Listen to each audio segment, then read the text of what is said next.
Ringkasan meditasi Alkitab kuartal keempat pelajaran ke-9 dengan judul Ahli Waris Tanah Perjanjian. Yosua adalah tipologi Yesus dalam rencana keselamatan.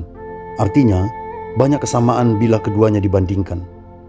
Nama Yosua atau Yehosua berarti Yahweh adalah keselamatan. Nama Yesus atau Yesua berarti Yahweh menyelamatkan. Arti dan maknanya sama. Yosua menjadi pemimpin yang membawa bangsa pilihan menuju tanah perjanjian. Sementara Yesus adalah pemimpin yang membawa orang beriman memasuki tempat perhentian. Apa yang dimaksud dengan perhentian atau peristirahatan?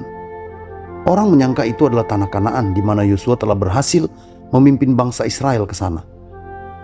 Musa berkata kepada Yosua, "Kuatkanlah dan teguhkanlah hatimu, sebab engkau akan masuk bersama-sama dengan bangsa ini ke negeri yang dijanjikan Tuhan dengan sumpah kepada nenek moyang mereka untuk memberikannya kepada mereka.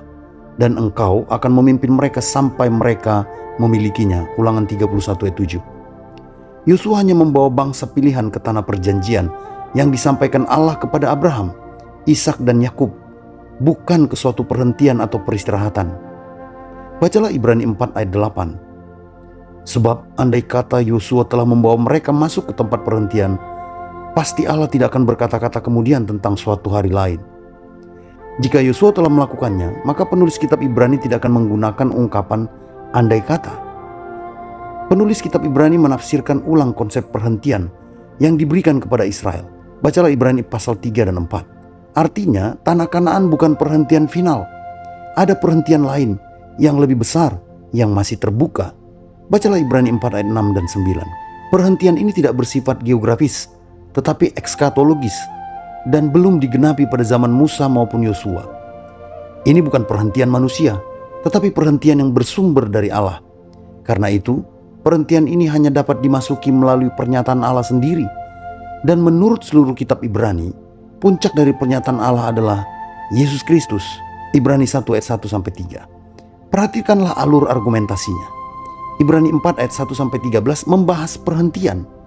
Dan Ibrani 4 ayat 14 langsung menyambungnya dengan ungkapan, karena kita sekarang mempunyai imam besar agung yang telah melintasi semua langit, yaitu Yesus anak Allah. Sejak pasal awal, kitab Ibrani sudah mengunggulkan Yesus dari hal-hal yang dibanggakan orang Israel. Mulai dari membandingkan dengan malaikat, pasal 1-2, membandingkan dengan Musa, pasal 3, dan membandingkannya dengan Yosua, pasal 4. Lalu secara spesifik, penulis kitab Ibrani mengingatkan pembaca tentang perhentian yang sangat dibanggakan orang Israel. Perhentian ada dua. Satu, perhentian waktu yaitu hari Sabat. Dua, perhentian ruang yaitu tanah Kanaan. Namun klimaksnya, penulis kitab Ibrani kembali mensupremasi suatu perhentian yang melampaui dimensi waktu dan ruang. Melalui Ibrani 4 ayat 14 dengan ungkapan yang telah melintasi langit, yaitu semesta ruang dan waktu. Itulah Yesus, anak Allah. Bahkan menjadi lebih tegas ketika dinyatakan bahwa masuk perhentian itu bukan melalui malaikat, bukan melalui Musa, dan juga bukan melalui Yosua, tapi hanya melalui Yesus Kristus yang adalah jalan masuk ke hadirat Allah.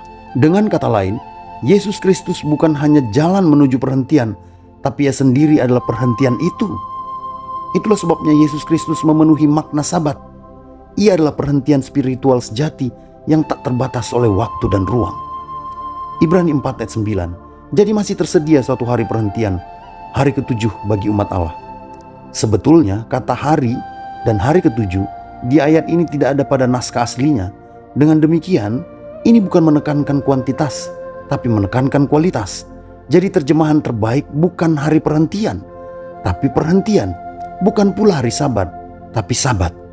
Sebab Yesus Kristus adalah Tuhan atas hari Sabat. Itu artinya Yesus Kristus melampaui hari, atau tidak ada hari yang sanggup mengikat dan mendiktenya.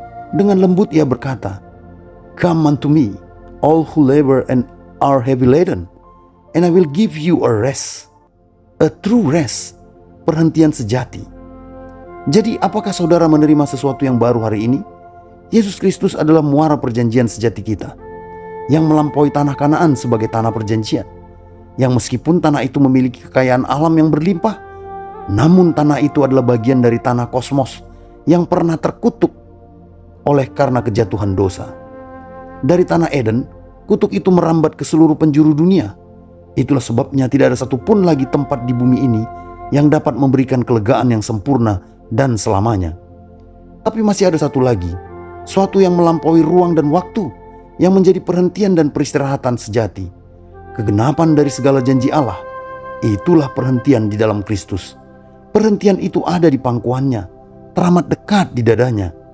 Apakah engkau ingin merasakan peristirahatan di pangkuan dan dada Kristus yang bidang, lembut dan hangat itu?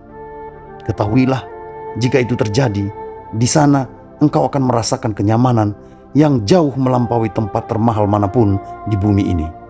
Untuk memahami semua ini lebih luas dan lebih dalam, mari nikmati live streaming podcast Meditasi Alkitab pada hari Selasa depan, tanggal 25 November 2025, bersama Pendeta Manuntun Hutasoid dan Bapak Yoni Prasetya Tomo dari Studio Ulibana.